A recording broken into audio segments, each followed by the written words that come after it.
Early autumn. I was 43 and working remotely in a mid-level compliance role for a logistics firm. My days were structured around quarterly reporting, risk tables, audit trails, email threads that never truly ended. That week my spouse and our daughter were visiting her parents, and I stayed behind to keep my schedule intact. The house didn't feel haunted or dramatic without them. It felt simply larger, like a place with too much air in it. If you want more realistic, grounded horror accounts told like this, subscribe and I'll share the next one. Evenings were predictable. Close the laptop, wash dishes, wipe counters, turn off lights in a practical sequence, and lock up. I'd always locked the front door out of habit, even on our quiet cul-de-sac. At 10:12 p.m., I turned the deadbolt clockwise until it stopped, feeling the familiar resistance, and listened to the steady hum of the refrigerator carrying through an otherwise still house.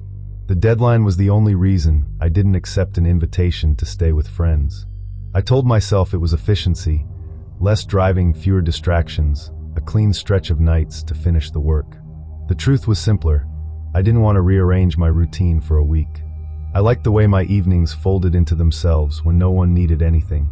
Without television or a second set of footsteps, small sounds traveled. The hallway thermostat made a faint ticking adjustment that I'd never noticed when the house was busy. Before bed I double-checked windows, not from anxiety, but from the same impulse that made me close open browser tabs. At 10:18 p.m., I set the security system to stay mode and watched the panel confirm it, then went back to the quiet like it was an appliance I'd turned on. Around 11 p.m., I remembered a small cardboard package I'd meant to bring in earlier. It was something minor, cables maybe left against the doormat. I walked down the hall in socks, hand already reaching for the lock out of habit. The deadbolt was not engaged. The door wasn't open, but it was unlocked in the plainest way, as if I'd never turned it. I stood there long enough to replay the earlier motion in my mind. 10:12 clockwise, the stop at the end, then decided I'd been distracted. I locked it again firmly and tested the handle twice. Cool air slipped in briefly as the door opened and closed. The package came inside. The house returned to its steady hum. The following night it happened again. I locked the door, noted the time, and later found it unlocked in the same unremarkable way. No scrape marks, no damaged frame, no change to the threshold. Nothing missing, nothing moved. It wasn't even that the house felt disturbed. It felt indifferent. I started documenting it the way I documented everything else. Notes app entries, timestamps, short phrases. 10:14 locked, 11:06 unlocked. Treat it like a systems issue, I told myself. Track it. See if it has a cause. If you enjoy slow burn, realistic horror that stays grounded, leave a like. Once I began paying attention, other details rose to the surface. The porch light was on when I checked the door each time, though I was certain I'd turned it off. The pale rectangle of it fell across the foyer tile like a spill. I switched it off, went back to my desk, and found myself listening, not for footsteps, but for the absence of them. By the third night I hesitated before approaching the door. It wasn't panic. It was a simple reluctance, like stepping into a room where you know something has been moved, but you can't say what. I recognized a pattern. The door was always unlocked within roughly an hour. I didn't hear anyone on the porch. I didn't see shadows crossing the glass. There was only the repeated outcome, clean and consistent, like a scheduled process. At 11:03 p.m. the wall clock in the kitchen read back at me in steady red digits. I stood in the doorway between the kitchen and the hall, and the silence was thick enough that I could hear my own breathing settle. For the first time, I considered that the issue might not be mechanical, and that my careful notes were not going to make it go away. That night I decided to test it. At 10:12 p.m., I locked the door and made a point of feeling the deadbolt seat. I turned off interior lights one by one until the house was mostly dark, leaving only the faint glow that seeped in from the street lamp outside. Then I sat in the living room, where I could see the entryway without being directly in front of it. The first minutes were ordinary. The refrigerator cycled. The air shifted through the vents. The hallway seemed too long in the dim light. I kept my phone in my hand and watched the door like I was waiting for a software update to complete. After about 40 minutes, I heard it, a subtle metallic shift, not loud enough to be a slam, but specific enough that my mind didn't have to guess. The deadbolt turned. It wasn't the jiggle of a handle or the rattle of wind. It was the soft, unmistakable click of metal rotating inside its housing. The handle depressed slowly, deliberately, as if someone outside was applying pressure and waiting for feedback. I stayed motionless, not dialing yet, because dialing felt like announcing myself. The door opened inward an inch and stopped, caught by the security chain I rarely used but had latched without thinking. The chain pulled taut and held. There was no force, no rush. The door remained like that, 1 inch open, the gap a thin black line, for a long, quiet pause. Then, with the same controlled care, it eased shut again. I heard the latch settle. I did not hear footsteps retreat. I called the local police. The call felt oddly formal in my mouth, like I was reporting a malfunction. By the time a cruiser arrived, the street was empty and still, and the porch light threw its pale shape across the walkway, as if trying to make the scene look normal. They checked the perimeter, looked along the side of the house, shone lights into the yard. No one nearby. No damage to the lock. One officer suggested a faulty mechanism, or the possibility that I had misremembered, said gently and professionally. The kind of explanation offered when there isn't a better one. After they left, I wedged a dining chair under the doorknob and kept the hallway lights on. Sleep was shallow and practical, eyes closed, ears working. In the morning I examined the deadbolt closely. No scratches, no tool marks, nothing that matched what I'd heard with my own ears. Later, with daylight flattening everything into ordinary shapes, I reviewed my notes. Each unlock time fell between 11 o'clock and 11:07 p.m. I realized that was when our street grew completely quiet. No passing cars, no dog tags clicking, no distant garage doors. A thin, reliable window of silence. I checked the exterior camera footage, expecting something obvious, even if only a shadow. Instead, there was a brief distortion at 11:04 p.m. each night. It lasted seconds, static flicker, a soft smear across the frame, just long enough to obscure the doorway and the patch of porch in front of it. 3 separate files sat on my hard drive labeled front_1104. When I paused them, the noise looked almost like weather interference. But it happened at the same time, the same way night after night, as neatly as my own routines. Before my family returned, I replaced the lock and added a second deadbolt. I upgraded the chain, too, and moved the porch light switch cover, so it couldn't be bumped by accident. The problem hasn't repeated. The door stays locked. The camera feed stays clean. Still, some nights, especially when the house is too quiet, I catch myself watching the clock without meaning to. At 11:04 p.m., the kitchen digits glow red in the dark, and I find my attention drifting toward the front hall, as if something there might resume a process I interrupted. I no longer assume the lock is the part that failed.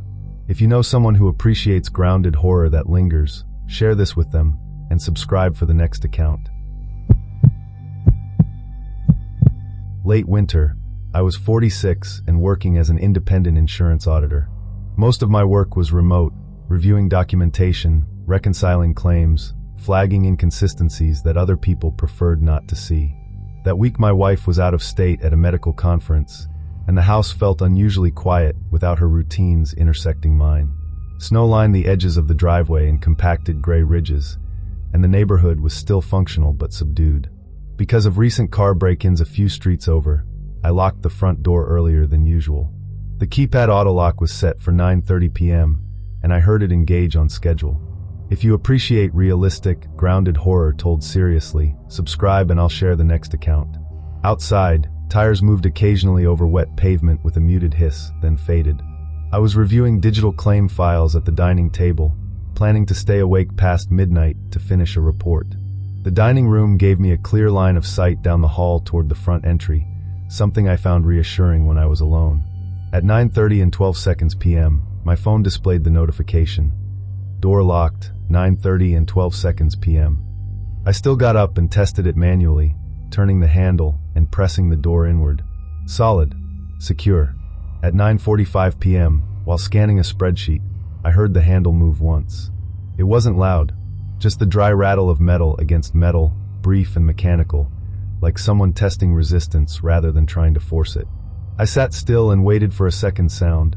None came. I checked the security app. No unlock event was recorded. No failed code attempts. The log remained clean. I told myself it was wind pressure or the cold affecting the latch. Late winter can contract metal just enough to create minor shifts. I opened the door to inspect the porch. Cold air tightened my throat as I stepped outside. The snow across the porch steps was unbroken, a smooth white surface undisturbed by prints or drag marks. No vehicle idled at the curb. No figure moved along the street. I locked the door again, this time engaging the manual deadbolt in addition to the keypad, and returned to my work. At 10:17 p.m., the handle moved again. This time the motion lasted longer, an exploratory downward press followed by a slight upward correction, as if someone outside was testing the internal play of the mechanism. The timestamp on my laptop read 10:17 precisely. There was no alert from the system. No notification. I stood, turned off the interior lights near the dining area to reduce reflection on the glass, and moved toward the side window where I could see the front entry at an angle.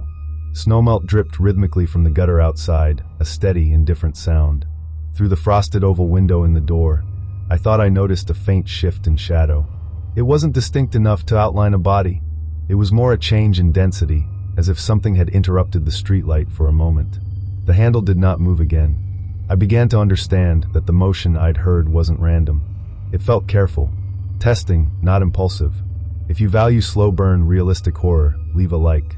Standing there in the dim hallway, I realized whoever was outside, if someone was, knew about the keypad. There was no force applied to the door, no kicking or prying. Only subtle handle pressure, timed and deliberate.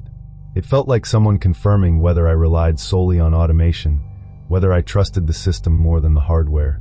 I stepped back from the door, not wanting my silhouette visible through the frosted glass. My own breathing reflected faintly in the dark surface of the oval window at eye level. The house felt suddenly precise, each sound measured. I wasn't afraid in the theatrical sense. I was calculating. Instead of waiting passively, I made a decision that felt methodical at the time. I disabled the auto lock in the settings and manually unlocked the door while standing silently inside. The latch retracted with a quiet click. From the outside, it would now behave as if someone had successfully disengaged it. I returned to my position near the hallway wall and waited. Several minutes passed. The gutter continued its soft dripping. Then the handle depressed again, smoothly, expecting resistance. This time, the latch gave way without opposition because I had unlocked it. The door opened inward a few inches, just enough to create a narrow gap between wood and frame. No one pushed further. The opening remained controlled. A gloved hand entered through the gap. It was dark, insulated against the cold, and it moved slowly, feeling along the inside edge of the door as if searching for a chain or secondary lock. The movement was exploratory, not frantic. A quiet assessment. I switched on the foyer light instantly. The hand retracted at once. I heard the crunch of snow compressing rapidly under retreating weight. 2, maybe 3 quick steps across the porch.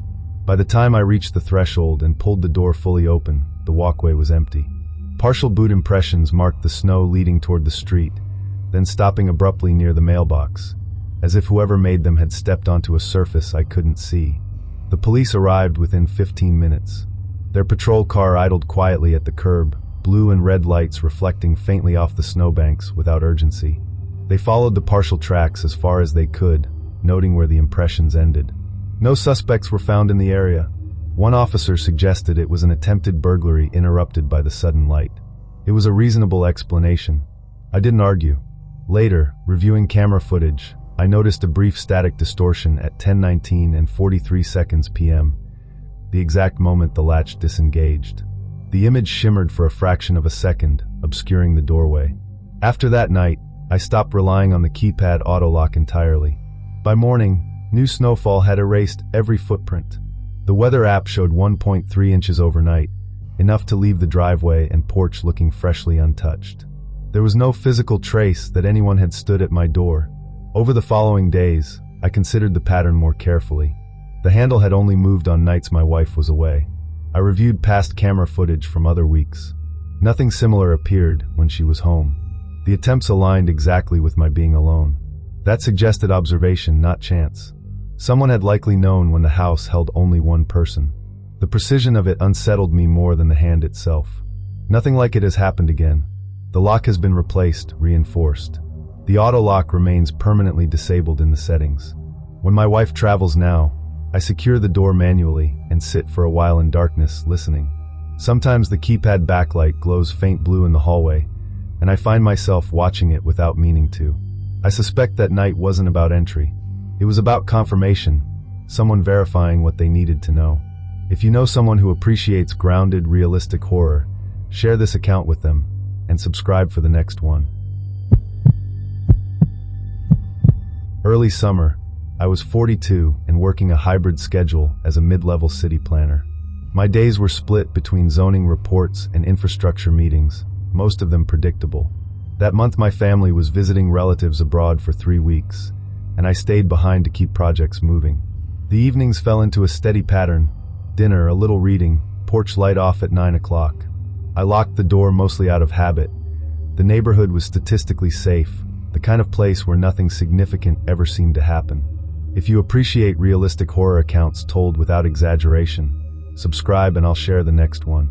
At dusk, distant lawn sprinklers activated in sequence up and down the street. The brass deadbolt on our front door had a shallow scratch near the keyhole, something I'd noticed years ago and stopped thinking about. Staying alone felt practical. I had deadlines, and the quiet helped. After dinner I began small home improvement tasks: tightening cabinet hinges, repainting trim, replacing a loose outlet cover. It felt efficient to use the time. Each night before bed, I checked the front door twice. Not from fear, just habit. Over several evenings, I noticed the deadbolt felt slightly looser when I turned it. Not failing, just less firm than I remembered. The ceiling fan rotated steadily above the hallway, its low rhythm masking minor household sounds. There was a scratch mark just beneath the lock cylinder I didn't remember seeing before. I assumed it was old, another detail I'd overlooked until I was alone long enough to notice. One night, at 10:41 p.m., I locked the door as usual and walked toward the den. Something made me turn back. The door looked secured. The deadbolt was fully extended, but when I tested the handle, it turned freely, as if the latch wasn't engaged. I stood there examining it. The deadbolt remained extended in the frame. The mechanism appeared intact. I unlocked it, reset it, and tried again. This time it behaved normally, the soft internal click of the latch seating properly. I told myself it was minor mechanical wear. Hardware shifts with temperature. Early summer can expand and contract metal subtly. I went to bed without further thought. Over the next several nights, the looseness increased slightly. Nothing dramatic, just a faint sense that the deadbolt required less resistance to turn. No signs of forced entry. Nothing disturbed inside the house. Mail stacked neatly. Floors undisturbed. I began inspecting the exterior hardware more closely. Under better light, I noticed faint new scoring marks near the latch seam. 3 thin, parallel scratches along the latch plate, aligned precisely where a tool might test alignment. When I touched the metal, a metallic smell lingered faintly on my fingers. I stood on the porch longer than necessary, studying the brass against the painted frame. I considered calling a locksmith but delayed. It felt like overreaction. Locks age. Things shift. The neighborhood remained quiet, sprinklers clicking on at dusk like a metronome. If you prefer slow burn, realistic horror, leave a like. One evening, standing in the back den, I calculated how long someone would need to test a lock nightly without alerting the occupant. A minute. Less if careful. I realized I always locked the door before sitting in that rear room. The desk was positioned where I had no line of sight to the front entry. Between 10:30 and 11 p.m., the house entered a quiet stretch. No television, no phone calls, just the fan overhead and the occasional hum of the refrigerator. That window was predictable, reproducible. The pattern suggested observation of my routine. Not guessing, learning. Instead of retreating to the den, I altered the routine deliberately. I locked the door at 9:58 p.m., turned off the interior lights, and remained near the front hallway. The house settled around me. Outside, the street was empty. I stood just inside the entry, close enough to hear detail, but far enough to avoid casting a clear silhouette through the glass. The floodlight switch was inside the coat closet, within reach. Nearly an hour passed. My posture began to stiffen from stillness. Then I heard it, faint scraping at the latch. Low metallic friction against wood. Not random, not wind. It moved in small, controlled increments. The deadbolt resisted, but I felt it shift slightly under torque. The pressure wasn't violent. It was careful, exploratory. Someone manipulating the mechanism with patience. The scraping paused, then resumed with a marginal adjustment in angle. I imagined someone outside applying measured pressure, learning the feel of the hardware. Without stepping forward, I reached into the coat closet and flipped the floodlight on abruptly. The scraping stopped instantly. Through the narrow sidelight window beside the door, I glimpsed only a vague outline stepping back beyond the bright wash of light. No running, no shouting, just quiet withdrawal. The figure moved beyond the illumination, disappearing into the darker edge of the yard. I didn't open the door.